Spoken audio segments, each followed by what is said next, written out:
Welcome to The Explainer. Today we are looking at a monumental, literal game changer happening right now in global trade.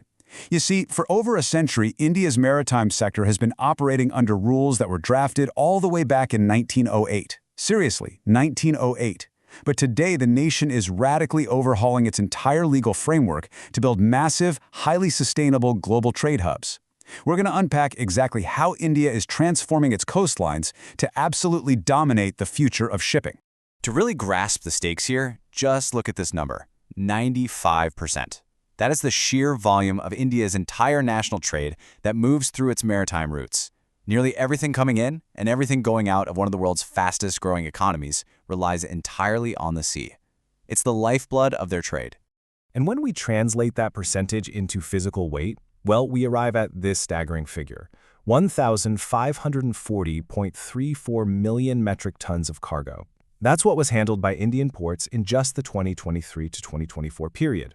Because India sits so strategically right along the world's absolute busiest shipping routes, its ability to process this massive volume efficiently isn't just critical for its own economy, it's absolutely vital for global supply chains as a whole. Okay, let's dive into this. Here's our roadmap for today. We'll start with India's maritime vision, move into the New Ports Act 2025, look at autonomy and tariff reform, discuss greener, cleaner ports, and finally, look at Vadhvan, the megaport. Section 1. India's Maritime Vision. So, the government's overarching Maritime India Vision 2030 makes massive capability upgrades an absolute necessity. As we saw, we're currently handling roughly 1,540 million tons, but with a projected compound annual growth rate of 2.4%, that throughput is expected to surge to an unbelievable 3,500 million tons by 2028. The existing infrastructure, and honestly more importantly, those antiquated century-old laws simply could not support that kind of explosive growth. They had to be replaced. Section 2. The Ports Act 2025. This newly enacted legislation officially replaces that old Indian Ports Act of 1908, and it introduces a bold new category into the legal framework known as megaports. When we contrast the old act with the new one, the shift in jurisdictional reach is massive. The 1908 Act had a very limited scope, but the 2025 Act, it creates this unified framework overseeing 14 major and 217 non-major ports. It even extends regulatory reach to vital access points like navigable rivers, channels, all vessels within port limits, and, get this, incredibly, even aircraft that use the water area of a port. Now, to manage this vast, sprawling network, the Act establishes a pretty complex, two-tiered governance structure. At the central level, you've got the Maritime State Development Council, or MSDC, which handles high-level policy recommendations and national planning. Distinct from that, at the state level, you have the State Maritime Boards, the SMBs. These are independent legal entities, and they're responsible for the direct administration, regulation, and tariff setting of the non-major ports. But here's the crucial point. While this framework is incredibly comprehensive, it does introduce certain new variables into the mix. For example, the government now retains broad powers to declare a port completely non-operational, say if it's been inactive for 10 consecutive years or for national security reasons. However, as independent analysts have noted, the Act currently lacks a detailed framework for how to handle compensation or historical liabilities for these inactive ports. Impartially speaking, this ambiguity definitely creates an element of uncertainty for private investors whose existing contracts might be affected. Section 3. Autonomy and tariff reform. Now, what's really interesting about this slide is the shift in financial power, because to attract that crucial private investment we just talked about, you have to fundamentally alter the money side of shipping. Under the old regime, major ports were subjected to strict price controls by the Tariff Authority for Major Ports, or TAMP. It really stifled competition. The 2025 Act scraps that entirely. It hands the power directly over to the port boards and the SMBs to set free market, decentralized tariffs based on actual, real-world market conditions. But of course, alongside this newfound financial freedom come new regulations. Tariffs must now be published electronically 30 days in advance to really boost market transparency.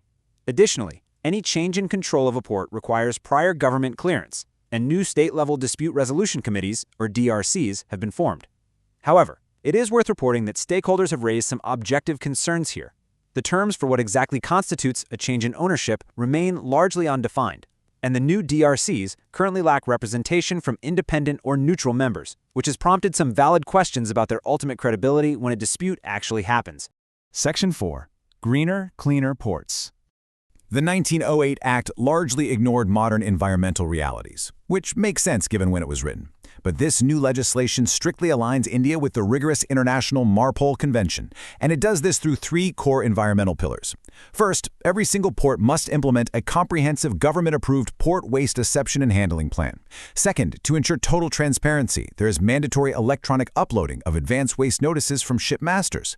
And third, every port must frame an emergency preparedness and response plan. The central government now actually holds explicit authority to directly audit any port to ensure their pollution containment equipment is up to standard. And to enforce all of this, the penalty system has been completely overhauled. The old system relied on formal, notoriously slow criminal courts for almost everything. The 2025 Act introduces a brand new dual penalty system. Schedule 1 still uses formal courts for serious crimes, sure, but Schedule 2, it allows for a swift administrative process.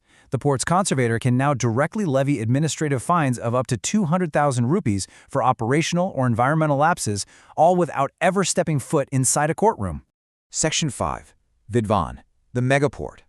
All right, this is where we transition from legal theory on paper to massive physical reality in Maharashtra.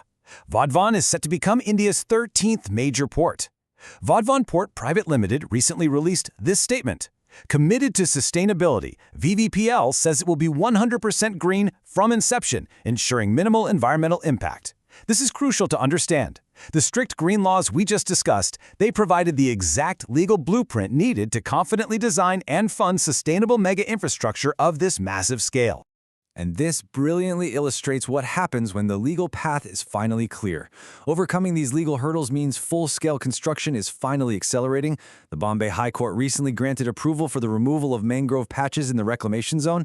External infrastructure engineering by the National Highways Authority and Indian Railways is already well underway, and major marine contracts have officially been awarded. The scale here is just breathtaking. 24 million. That is Vadhvan's projected capacity in TEUs. 20-foot equivalent units. It's a massive capacity figure that really underscores the sheer economic growth, trade efficiency, and regional development this single, sprawling facility is engineered to handle. And to protect a facility that impossibly large, you need awe-inspiring engineering. 10.14. That is the length in kilometers of the incredible new breakwater currently being constructed by Avcon's infrastructure. Its job, to shield this massive greenfield port from the open ocean. To anchor the sheer magnitude of this engineering feat in your mind, once it's completed, Vadhvan's breakwater will literally be the world's second longest marine structure of its kind. It is an absolute leviathan of a project. And it's vital to remember that infrastructure on this scale is only possible because of the unified, modernized legal groundwork that was laid out in the 2025 Ports Act. Which leaves us with this final, burning question to consider. Will this sweeping deregulation, combined with massive greenfield investments like Vadhvan, truly crown India as the undisputed linchpin of global shipping? They have rewritten a century of law and are pouring billions of dollars into the sea to make it happen.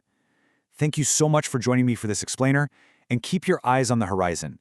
The future of maritime trade is shifting incredibly fast.